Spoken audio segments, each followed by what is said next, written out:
So hello students. So in today's video, we will discuss about another data structure known as stack.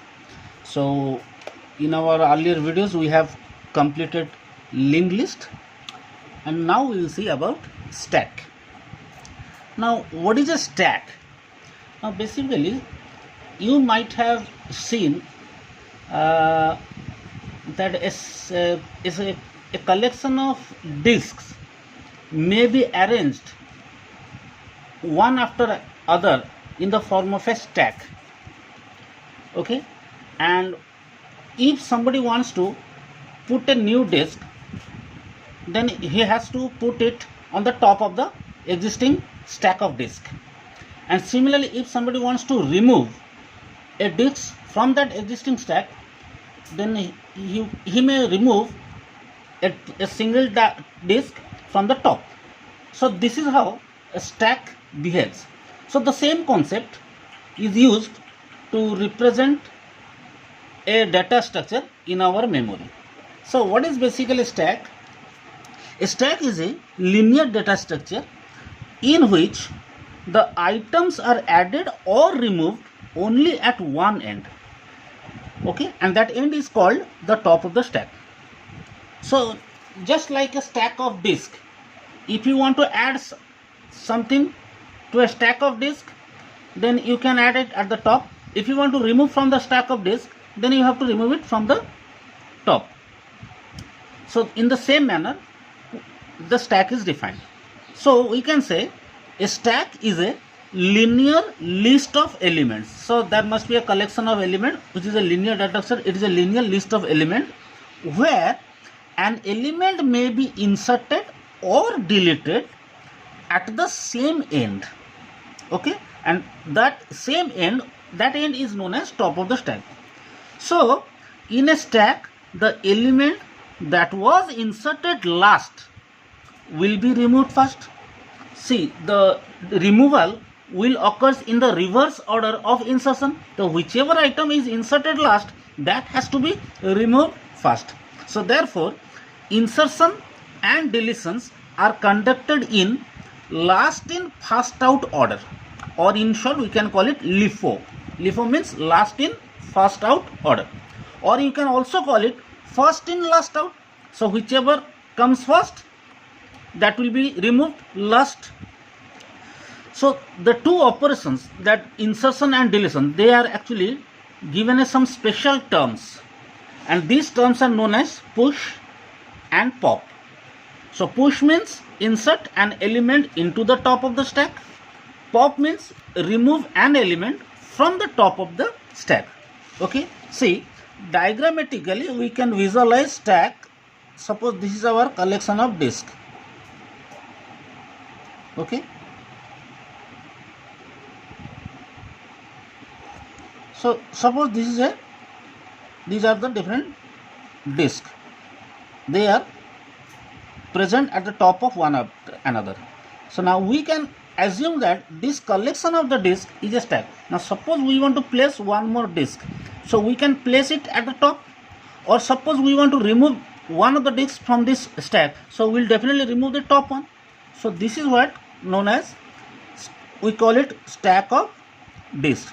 Now, and insertion and deletion operation takes place. See, when we create this stack of disks, the disk which is at the top must have been placed at the last, but while removal is required, we have to remove it first. So we call it last in first out structure. So this is just a physical structure of a stack, but conceptually in memory we'll use a memory space in such a way that the collection of element or data element will be inserted and removed in last in first order, and that overall memory area will be treated as stack. Okay, so in memory we don't have any stack, but rather memory is simply a collection of cells, and we will use a group of cells in such a way that in that particular cell we will perform insertion and deletion operation in last in first order manner. So that chunk of memory space will behave like a stack. Okay. Now I am giving you an example. Now suppose, let us assume that following elements are pushed in order into an empty stack. So in whichever order they are written, in that order they are pushed into a memory segment. So the first I will insert A, then I will insert D, then V, then Y, then X.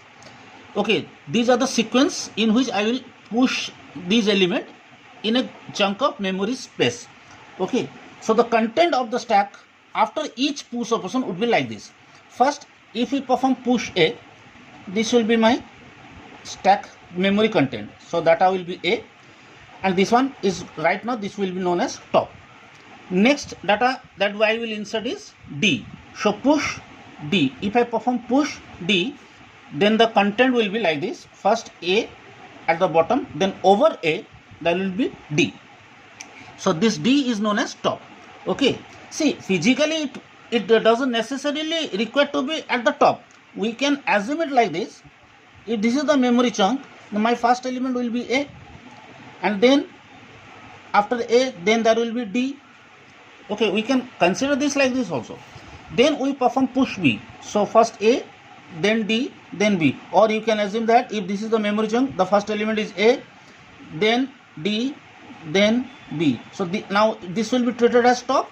Here this will be treated as top. Here this one is treated as top. Okay. Now push Y. So after A, D, B, we push Y. So this is the content A, D, B, Y. So this is my top. Or you can say, if first element A, then D, then B, then I will push Y.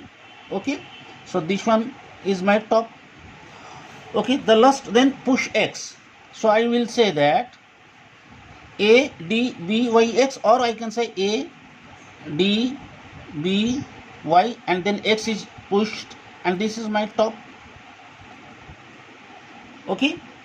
Now these are the element pushed. Now suppose after this 5 push operation, now I wish to remove an element. So from this memory or from this memory, I want to remove something. Now which item I will remove? Removal means here I will call it pop. So I have to pop it. So now if we perform a pop operation, then the content of the stack will be like, after pop operation, what happens? So since here the last element that was inserted is X, so currently at the top of the stack the X is available, or you can assume this diagram. So last element that is inserted is X. So the pop operation will remove this X from the stack. Okay, so after removal, only 4 elements will be available in that memory chunk. So see, A, D, B, Y. So after pop operation, these are the data elements that are available in the memory chunk. So we call Y becomes now top of the stack. So item removed is X. Okay. So this is how push and pop operation in a stack are taking place. Okay. So if we perform a further pop operation, see, if this is my location, if we perform further pop operation, which one will be removed? The data Y will be removed. So after further pop operation, okay, what will be the content of the stack? A, then D, then B, and this B will be my top. Okay. So now I hope you understood how the operations in a stacks are taking place. So in my next video, I'll show you how to represent a stack in the memory.